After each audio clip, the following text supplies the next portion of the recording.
আমরা অনেকেই এই ভাষণটা সম্পর্কে জানি না। আমরা অনেক ভাষণ নিয়ে এখন গর্ব করি। নবী করিম সাল্লাল্লাহু আলাইহি ওয়াসাল্লামের এই যে সর্বশ্রেষ্ঠ ভাষণ, এটা কতজন জানেন? বিদায় হজের ভাষণ।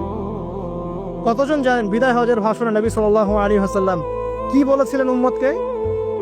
আমরা একটু আপনাদেরকে শোনাবো, শুনিয়ে ইনশাআল্লাহ লেকচারটা শেষ করব। নবী করিম সাল্লাল্লাহু আলাইহি ওয়াসাল্লাম এই দিনে 31টা বিষয়ে উম্মতকে নির্দেশ দিয়েছেন। 31টা বিষয়, সবগুলো বলার সময় পাওয়া যাবে না, আমি কয়েকটা কথা বলছি। নবী করিম সাল্লাল্লাহু আলাইহি ওয়াসাল্লাম সবার সামনে দাঁড়িয়ে দীর্ঘ 23 বছর অক্লান্ত পরিশ্রম করে দাওয়াতি মিশন কমপ্লিট করার পরে সবাইকে সমবেত করে একটা হজ করলেন।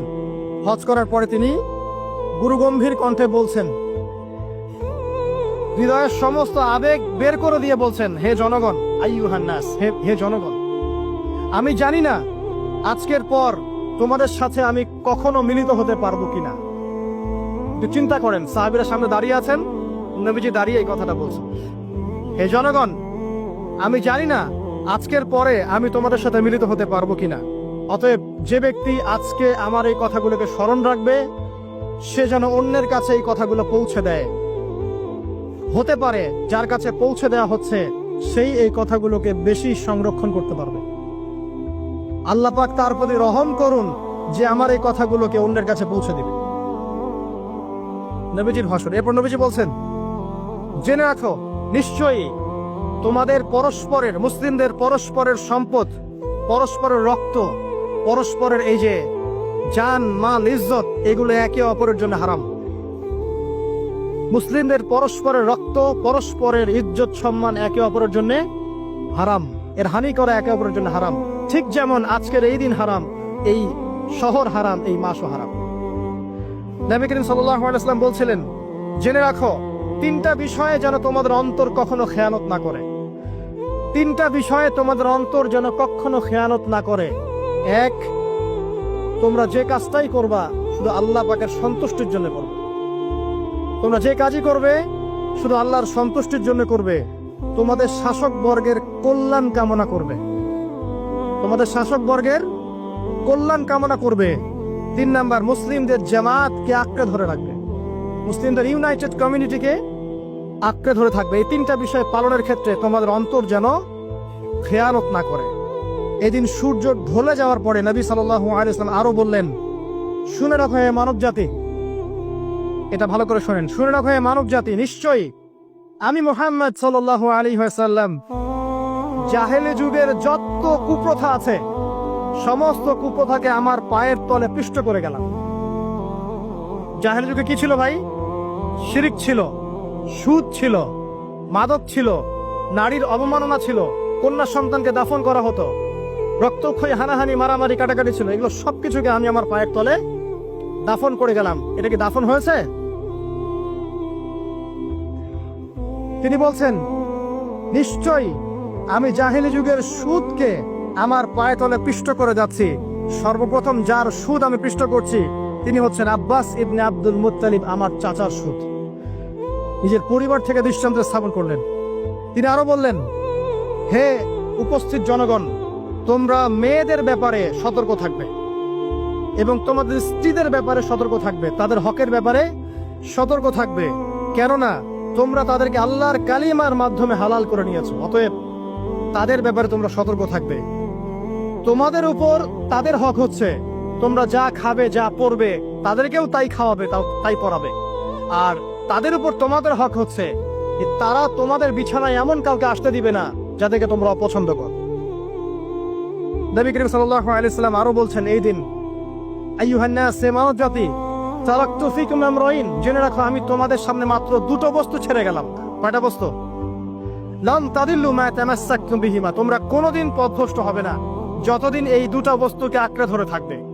কিতাব আল্লাহ, আল্লাহর কিতাব, ওয়া সুন্নতি নবীহি, এবং তার নবীর সুন্নাহ। তিনি আরো বললেন, আল মুসলিম, জেনে রাখো প্রকৃত মুসলিম সে ব্যক্তি, মান সালিমাল মুসলিমুনা মিন লিসানিহি ওয়া ইয়াদিহি, যে ব্যক্তির হাত এবং জবান থেকে অন্য মুসলিম নিরাপদ থাকে সেই ব্যক্তি হচ্ছে প্রকৃত মুসলিম। আল মুহাজির, আর প্রকৃত মুহাজির সে ব্যক্তি, মান হাজারা মা নাহাল্লাহু আন, আল্লাহ পাক যা নিষেধ করেছেন সেখান থেকে যে দূরে থাকে সেই ব্যক্তি প্রকৃত মুহাজির, মানে হিজরতকারী।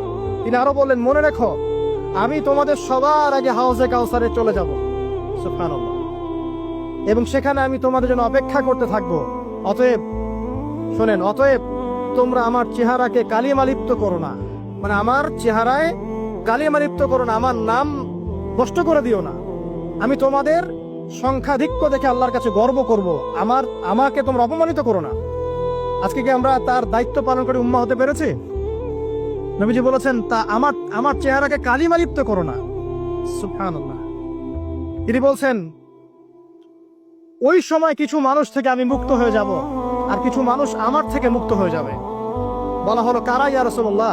তিনি বলছেন, আল্লাহ পাককে আমি বলবো, ইন্নাহুম মিন্নি, হে আল্লাহ, এরা আমার উম্মাহ, এরা আমার উম্মত, আমার সাহাবী।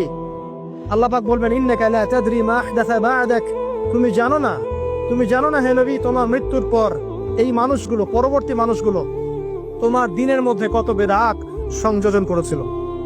তিনি আরো বলেছিলেন, হে জনগণ, জেনে রাখো, প্রত্যেক পরিবারের জন্য প্রতি বছর একটা করে পশু জবাই করার বিধান। প্রত্যেক পরিবারের জন্য, সামর্থ্যবান পরিবারের জন্য প্রত্যেক বছর একটা করে পশু জবাই করার বিধান রয়েছে। তিনি আরো বললেন, মনে রাখো, একজনের অপরাধের শাস্তি আর একজন কখনো পাবে না, আর বাবার দোষে ছেলে কখনো দুষ্ট হবে না, ছেলের দোষে বাবাও কখনো অপরাধী হবে না। তিনি আরো বললেন, জেনে রাখো হে মানব জাতি, নিশ্চয়ই শয়তান এই বিষয় থেকে নিরাশ হয়ে গেছে যে তোমরা শয়তানের ইবাদত করবে। শয়তান নিরাশ হয়ে গেছে, কিন্তু শয়তান নিরাশ হয়নি একটা বিষয় থেকে, যে তোমরা একে অপরে হানাহানি, কাটাকাটি, ফিতনা, ফাসাদে ব্যস্ত থাকবে, যেমনটা এখন আমরা করছি। আমরা কিন্তু সরাসরি কখনো শয়তানের ইবাদত করছি। মুসলিমরা এখন পরস্পরে হানাহানি, কাটাকাটি, ফাসাদে লিপ্ত আছে। তিনি আরো বললেন যে একজন মুসলিমের জন্য হালাল নয় অন্য মুসলিমের সম্পদ আত্মসাৎ করা, যতক্ষণ না সে স্বেচ্ছায় খুশি মনে তোমাকে সম্পদ প্রদান করে। অতএব তোমরা একে অপরের প্রতি জুলুম করবে না। তিনি আরো বললেন, সাবধান, আমার ইন্তেকালের পরে তোমরা একে অপরের গর্দান উড়িয়ে কাফের হয়ে যেও না। সাবধান, আমার ইন্তেকালের পর তোমরা একে অপরের গর্দান উড়িয়ে কাফের হয়ে যেও না। তিনি আরো বলেছেন, একজন মুসলিম আরেকজন মুসলিমকে গালি দিতে পারে না। যদি একজন মুসলিম আরেকজন মুসলিমকে গালি দেয়, এটা হচ্ছে ফাসিকি। এবং একজন মুসলিম যদি আরেকজন মুসলিমের সাথে যুদ্ধ করে, এটা হবে এক প্রকার কুফরি। তিনি আরো বলেছেন, হে জনগণ, জেনে রাখো, আমার পরে কোনো নবী নেই, আর আমার পরে তোমরা ব্যতীত আর কোনো উম্মত নেই। এর চেয়ে স্পষ্ট কথা হতে পারে? আমার পরে কোনো নবী নেই, আর আমার পরে তোমরা ছাড়া কোনো উম্মত নেই। তাহলে আমরা যখন নতুন নতুন নবী বানিয়ে নিচ্ছি, কোন কোন ক্ষেত্রে বলছি একজন ব্যক্তি ছিলেন, সে নিজে ঈসাও ছিল, সে মাহদিও ছিল, সে নবীও ছিল। এবং দিন দিন মানুষ এই খাতায় নাম লিখাচ্ছে, সুবহানাল্লাহ।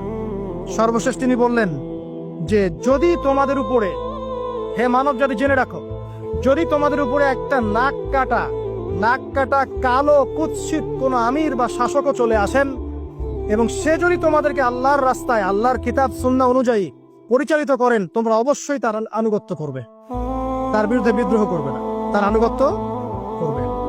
জেনে রাখো, শেষে তিনি বলেন, জেনে রাখো হে মানব জাতি, আজকে থেকে কুল্লুকুম মিন আদম, তোমরা সবাই আদম সন্তান, ওয়া আদামু মিন তুরাব, আর আদম হচ্ছে মাটির সন্তান। আরবের উপর অনারবের, অনারবের উপর আরবের, সাদার উপর কালোর, কালোর উপর সাদার, লালের উপর কালোর, অথবা কালোর উপর লালের কোন রকম প্রাধান্য নাই। ইল্লা তাকওয়া, শুধু তাকওয়া ব্যতীত। যে ব্যক্তি বেশি মুত্তাকি, সে আল্লাহর কাছে বেশি মর্যাদার অধিকারী হবে ইনশাআল্লাহ তাআলা। সর্বশেষ তিনি আঙ্গুলটা উঁচু করলেন, নিজের শাহাদাত আঙ্গুলি উঁচু করে আকাশের দিকে তাকালেন, এরপর জনগণের দিকে তাকালেন, তাকিয়ে বললেন যে, তোমাদের ব্যাপারে, হে জনগণ, তোমাদের ব্যাপারে আমাকে আল্লাহ জিজ্ঞাসা করবেন। ফামা আনতুম কাইলুন, তোমরা ওই সময় কি বলবে আমার সম্পর্কে? তখন সাহাবীরা বললেন, আমরা বলবো যে আপনি বাল্লাগতা রিসালাতাক, আপনি আপনার রিসালাত পৌঁছে দিয়েছেন, ওয়া জামানাতাক, আপনার আমানত পূর্ণ করেছেন, ওয়া নাসাহতা উম্মাতাক, এবং আপনি আপনার উম্মতকে নসিহত করেছেন। এরপরে তিনি আকাশের দিকে তাকিয়ে বললেন, আল্লাহুম্মা ফাশহাদ, হে আল্লাহ আপনি সাক্ষী থাকেন। আল্লাহুম্মা ফাশহাদ, হে আল্লাহ আপনি সাক্ষী থাকেন। আল্লাহুম্মা ফাশহাদ, হে আল্লাহ আপনি সাক্ষী থাকেন যে আমি আমার দায়িত্ব পৌঁছে দিয়েছি। এরপরে নাজিল হলো, আল ইয়াউমা আকমালতু লাকুম দীনাকুম ওয়া আতমামতু আলাইকুম নি'মাতি ওয়া রাদিতু লাকুমুল ইসলাম দীনান। এই হলো বিদায় হজ, আজকের এই আরাফার প্রেক্ষাপট। আমরা কতজন এটা নিয়ে চিন্তা করেছি? এক মিনিট একটু বলে শেষ করি। দেখেন, শেষ ওসিয়ত যেগুলো হয় মানুষের, এটা খুব হৃদয় বিদারক হয় না? বাবা ইন্তেকাল করছেন, সন্তানের জন্য ওসিয়ত করে যাচ্ছেন, মাকে দেখিস ইত্যাদি ইত্যাদি। হৃদয় বিদারক হয় না? মানুষ সারা জীবন মনে রাখে না? বাট আমরা আমাদের এই ন্যাশন, এই উম্মা, নবী সাল্লাল্লাহু আলাইহি সাল্লামের উম্মা বলে আমরা যারা দাবি করছি, আমাদের মধ্যে বেশিরভাগ মানুষ নবী সাল্লাল্লাহু আলাইহি সাল্লামের শেষ এই নসিহতগুলো ভুলে গেছি আমরা। নসিহতগুলোর মধ্যে সবচেয়ে ইম্পর্টেন্ট ছিল শিরক থেকে দূরে থাকা, সুদ থেকে দূরে থাকা, মুসলিম মুসলিম ভেদাভেদ না করা, শাসকের কল্যাণ কামনা করা, বিদ্রোহ না করে শাসককে উত্তম নসিহত করা। এবং আরেকটা হাদিসে তিনি বলেছিলেন 5 ওয়াক্ত সালাত আদায় করবে, সাওম পালন করে রমজান মাসে, সাধ্যমতো সাদাকা করবে, মুসলিমদের জামাত আঁকড়ে ধরবে, ইনশাআল্লাহ হাসতে হাসতে জান্নাতে প্রবেশ করবে। আও কামা ক্বালা আলাইহিস সালাম। জাহেলি যুগের সমস্ত প্রথা ছেড়ে দেওয়া ছিল আজকের দিনের মূল মর্ম, আমরা ছাড়তে পারছি না। সুদ ছেড়ে দেওয়া ছিল মূল মর্ম, ছাড়তে পারছি না। শিরক থেকে বেরোতে পারছি না। বেদাতীদের ব্যাপারে ধমক দেওয়া হয়েছে, বেদাত ছাড়তে পারছি না। খেয়াল করে দেখেন, মুসলিম মুসলিম হানাহানি কাটাকাটি এখনো ছাড়তে পারছি না। ইভেন ধর্মতাত্ত্বিক ভাবে আমরা বহু দল এবং উপদলে বিভক্ত হয়ে গেছে, কারোর সাথে কারো ঐক্য নাই।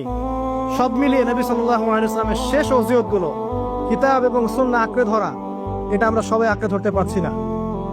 আজকের এই দিবসগুলো এই জন্যই আল্লাহ পাক বারবার ফিরিয়ে দেন, যাতে করে এগুলো নিয়ে আলোচনা হয়, আমরা এগুলো জানতে পারি এবং আমল করতে পারি, এই চেতনাগুলো লালন করতে পারি, নিজেরাও শিখি, পরিবারকেও শেখাই, আগামী প্রজন্মকেও শেখাই ইনশাআল্লাহ তাআলা। আশা করছি ইনশাআল্লাহ আমরা যদি নাও পারি, একসময় এমন একটা প্রজন্ম আসবে যারা নবী সাল্লাল্লাহু আলাইহি ওয়াসাল্লামের উম্মার মতো উম্মাহ হবে ইনশাআল্লাহ।